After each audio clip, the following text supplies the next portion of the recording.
muna ako kay God. Kasi lahat po tayo binigyan ng biyaya. Napunta po tayo lahat dito sa Uno. Nagkaroon ng tsansa para umasenso, para yumaman. Of course, thank you po sa mga BOD, Board of Directors, kay Sir William, kay Sir Ollie, kay Sir Herbie, at saka sa mga may bahay po nila. Tsaka sa mga grand uplines ko po, kay Upline Vanny, kay Upline Mark, kay Upqua, kay Upjo, sa mga ibang uplines pa po, lalo sa direct upline ko po, na partner ko po sa buhay ko, si Upline Michael Chan. Sa ibang upline po nag-guide sa akin, sila Butch, Upline Tere, ang person, Zane, thank you po, thank you so much. Grabe pa po yung feeling dito kasi naalala ko po 3 years ago, lagi po kami sa bleachers, lagi po kaming andan yung grupo mo namin, Rampo. Lagi lang po kaming nasa dulo. Actually, hindi na nga po namin alam kung ano yung nangyayari dito sa harap. Halos hindi na po namin makita sa likod. Every time may event, andun lang po kami. Totoo po pala ang Uno. Sa simula, mahirap. Sa simula, ang hirap maniwalaan po ng kitaan. Parang hindi totoo. Pero naisip ko po, kung ito po yung Uno, ang tsansa, para umasenso po yung pamilya namin, gagawin ko to. Ang turo po sa akin ng nanay at tatay ko, kailangan lang daw po magtiyaga. Sipagan mo para umasenso po. Nakarating po ako sa Manila, wala pa akong kamalay-malay. Akala ko lang isang ordinary day. Nakidnap po ako sa Uno, napadpad po ako sa Uno. Actually, natakot po ako noong una, hesitant po ako, may duda po ako. Pero sabi ko, kung ito yung magpapa-asenso sa amin, gagawin ko po si Uno. Kaya po ako pumunta dito sa Manila. Nag-aral po ako sa FEU.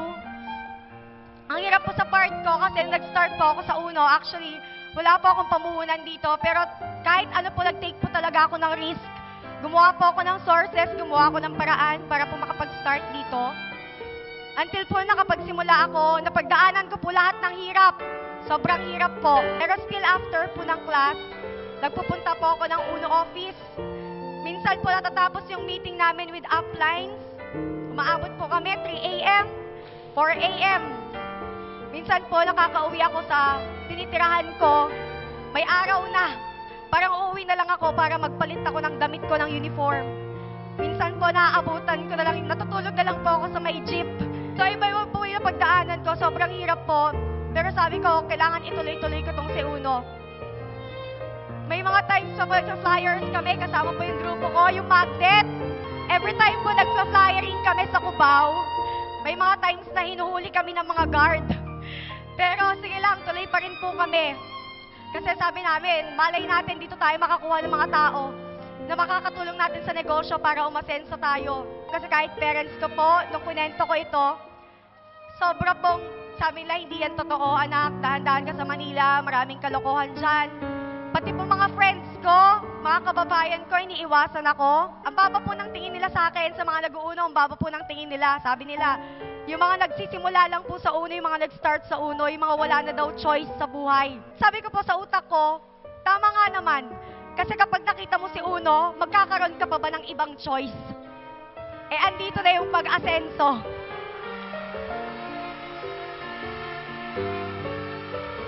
Ang dami pong rejections, ang daming hirap. Sobrang dami po ng pinagdaanan ko. Minsan nga po, napanghihinaan ako ng loob dahil babae nga po ako. Minsan, nag-iimo-imo din.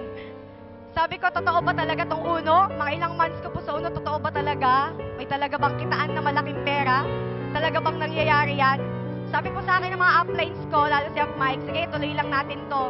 Magtuloy-tuloy lang tayo, hindi natin alam kung ano yung magiging end result nito hanggat hindi natin tapusin to. Nagtuloy-tuloy po ako hanggat umabot po ako ng ika 6 months ko po. Estudyante po ako ng FEU that time. Nakabili po ako ng brand new na Mazda 3. Ang sarap po sa pakiramdam. After another more than year, nakabili po ako ng second car ko. Yung dream car ko po, BMW. And last year din po, nakatira na po ako sa isang condominium. Sobrang iba po yung pakiramdam. Dati po napapanood ko lang yung mga travel incentives ng Uno. Hanggang sa ngayon po, nakakasama na po ako last year sa travel ng Hong Kong.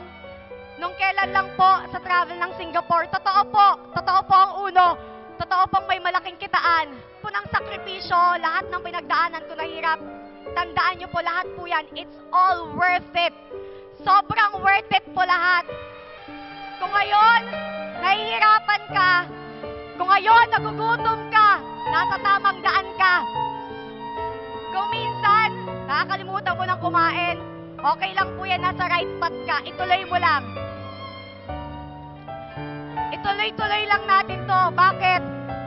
Kasi after ng ilang years, after ng ilang months, nakikita po ng Diyos lahat ng trabaho natin. Kapag sa tamang panahon, kapag deserving ka na, higit pa po sa pangarap mo ang ibibigay niya.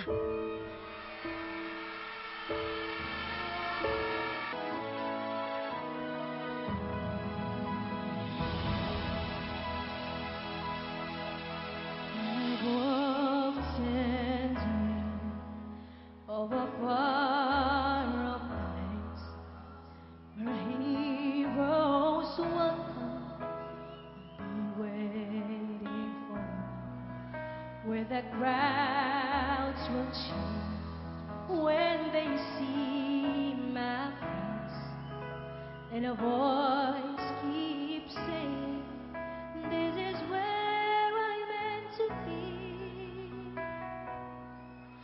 I'll be there someday. I can go the distance. I will find my way. If I can be strong, I know every mile will be worth my while. When I go the distance, I'll be right where I belong.